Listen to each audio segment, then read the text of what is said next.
And presentation. It's my turn project and my name is Emin Kartcı. I'm a senior electrical and electronics engineering student and you can see my student ID here and I want to present my coding skills. I want to show a simple sample case with its memory diagram. So before the starting the project, I want to understand the request. And first of all, in real life, you have to understand the request, what they need, what functionalities the customer or client needs. So I read the project carefully and took some notes. Before coding just one main method, I want to understand the general structures, the objects, attributes, and behaviors. So I took my notes and then created my GitLab repository. At the below of the page, it said create a new project, create a new repository, and instead of writing the main master branch, create a new branch called project01. Then code your modules here, because probably in the next stage we will design a graphical user interface. Then we can merge them. At first, I create new branch and implement my models and classes there. I cloned it to desktop. Then I checked my UML diagram. There were like 20 objects there with total subclasses and superclasses. It's really important because I can see all attributes and behaviors there. So I can understand the relations with the arrows, different type of arrows. For example, you can see it's empty arrows. It says that main dish is a subclass of product. As you see, product is italic, so I can understand that it's abstract class because I will explain that later. I implement my classes, subclasses, and superclasses, and also abstract there. It's really important. I started just empty classes. Then I get my main class. It was already given as a repository. Then I checked the functionalities of main method. Then I start. There were some red lines, so I can implement some attributes and some methods easily. So I implement all methods and attributes and also constructors, but they were all empty at first.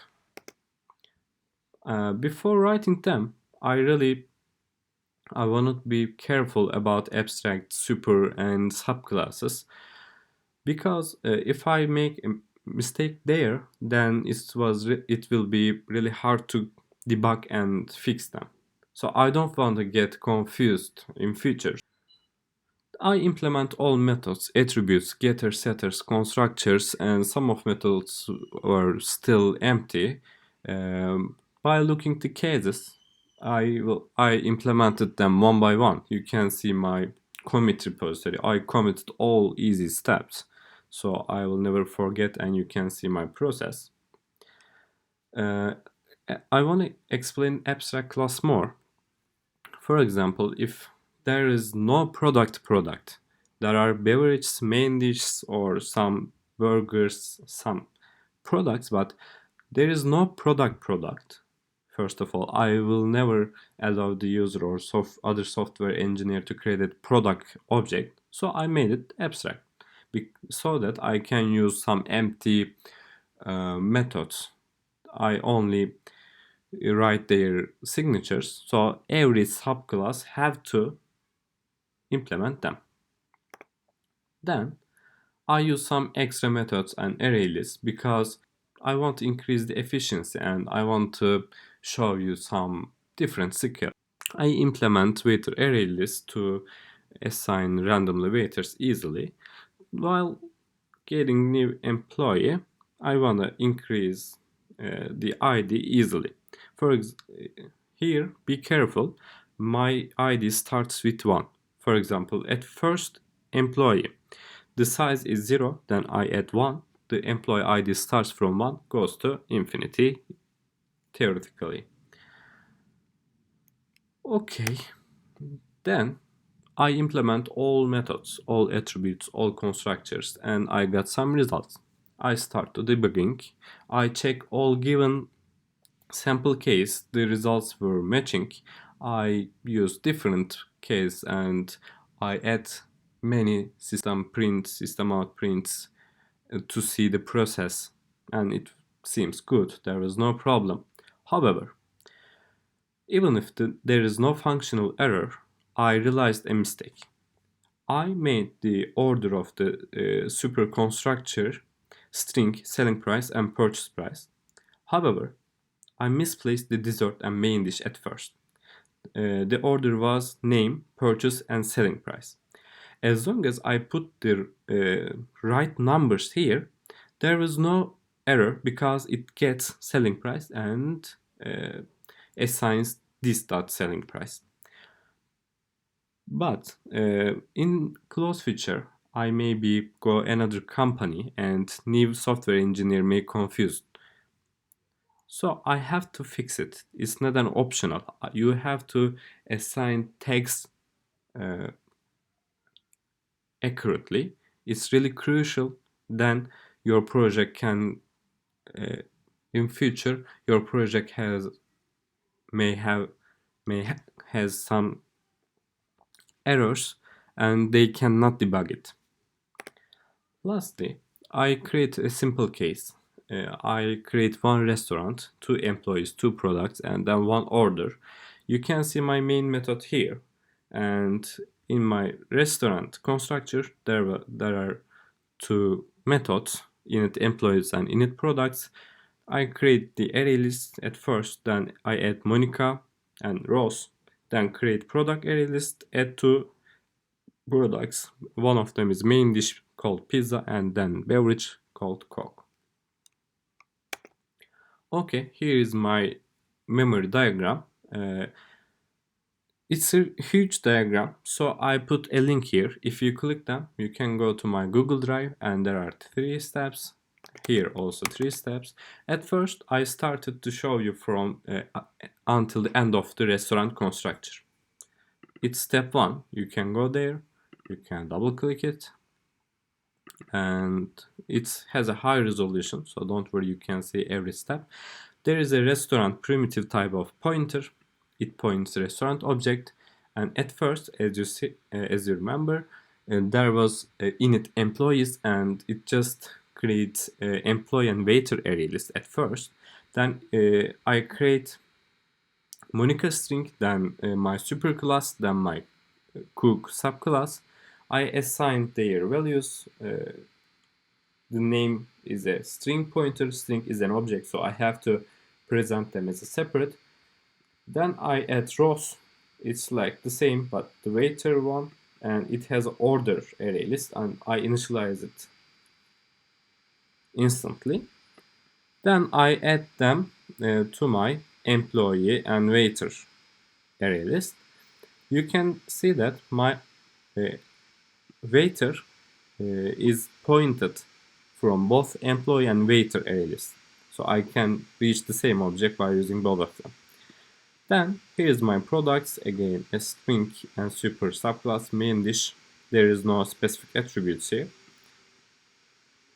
And then I assign them to product array list. It was my first step.